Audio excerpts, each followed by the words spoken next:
अब बताओ हम क्या साधना करते थे हिंदू धर्म के अंदर जन्म लेके। इन काल के ऋषि महर्षियों आचार्यों और शंकराचार्यों द्वारा दिए गए ज्ञान के आधार से हम कौन सी पूजाएं किया करते थे आप सभी को मालूम है। ये दास भी वो भुगत भोगी है।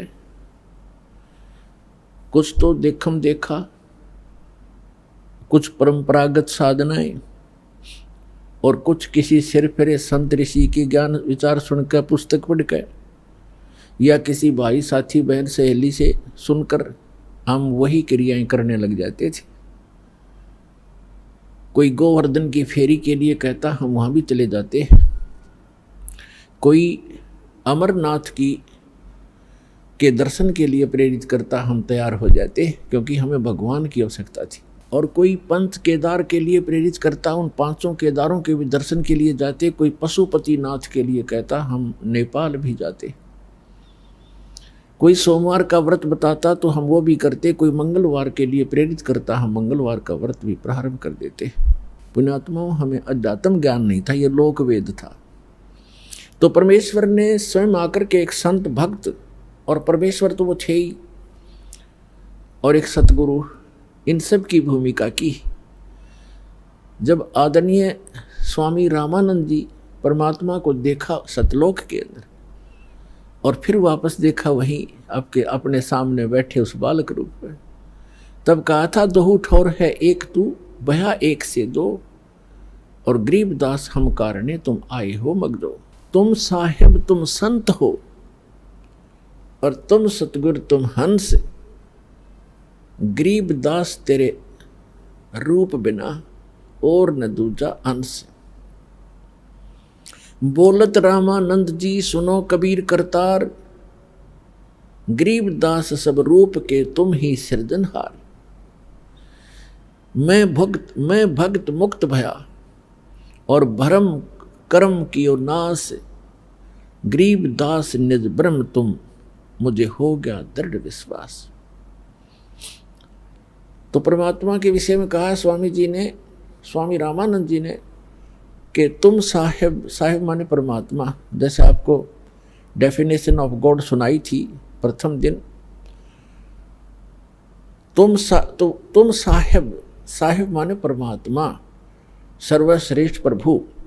वैसे तो साहिब हम सभी के साथ लगाते हैं, जैसे तहसीलदार साहब, एसडीएम साहब, डिप्टी कमिश्नर साहब, कमिश्नर साहब, मंत्री साहब और प्रधानमंत्री साहब और मुख्यमंत्री साहब, ये सारे साहब हैं। लेकिन इन फैक्ट जब साहब पूछेंगे कि सुप्रीम कौन है, तो प्रधानमंत्री और उसके बाद माननीय राष्ट्रपति, ये हमारे साहब हैं, वो हैं असली साहब। तो इसी प्रकार ये अन्य देव जो हैं, श्री ब्रह्मा, श्री विष्णु, श्री शिव जी, ये एक विभाग के मंत्री एक ब्रह्मांड के अंदर ओनली।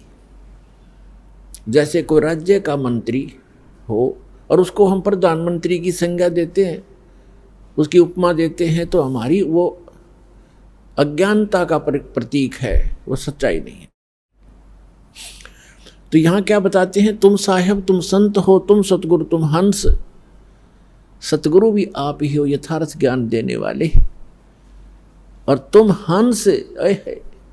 एक भक्त का रोल, यानी एक भक्त ने कैसे रहना चाहिए, कैसी उसकी दिनचर्या हो, कैसा व्यवहार हो, कैसे उसका आचरण हो, कैसी बोली हो, और कैसे वो रह रहा हो, कैसे निर्वाह करता हो, उसके लिए परमात्मा कहते हैं राज्य क्रमता राम की, रजा धरे जो शीस, दास गरीब दरस परस दिन बैठे जगदीश। कि जो परमात्मा ने आपके प्रारब्ध में लिख दिया, उसके आधार से आप जीना सीखो।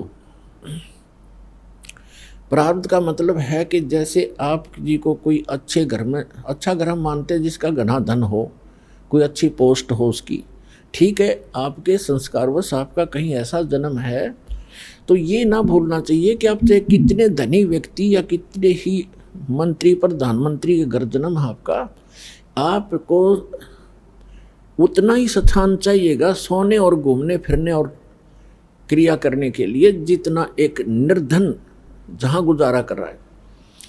एक कक्ष में, एक मकान में 20 कक्ष हों ऊपर नीचे, तो उस व्यक्ति ने एक ही कक्ष में, एक रूम में, एक तख्त पर, बिल पलंग पर, उतने स्थान पर टाइम पास करना है। तो परमात्मा ने हर तरह से हमें समझाने की चेष्टा की है। और परमात्मा पाने के लिए किसी को ये भ्रम हो कि धनी लोग जो घना दान धर्म करते हैं और उच्च जाति के हैं, पहले ये भ्रमना, ये भ्रांति बहुत ज़्यादा थी कि ब्राह्मण लोग ही मोक्ष प्राप्ति करते हैं, यही ऋषि महर्षि बनते हैं, इनके वंशज ही ऋषि महर्षि बनते हैं। तो परमात्मा ने ये सारी फड़क निकाली थी, ये सारी भ्रांतियाँ निवारण करने के लिए एक गरीब जुल्हे की भूमिका की थी कि परमात्मा के भक्त को घड़ी जरूर आवश्यकता नहीं होती, और जब आवश्यकता होती है तो परमात्मा से कुछ छुपा नहीं, उसको सब पता।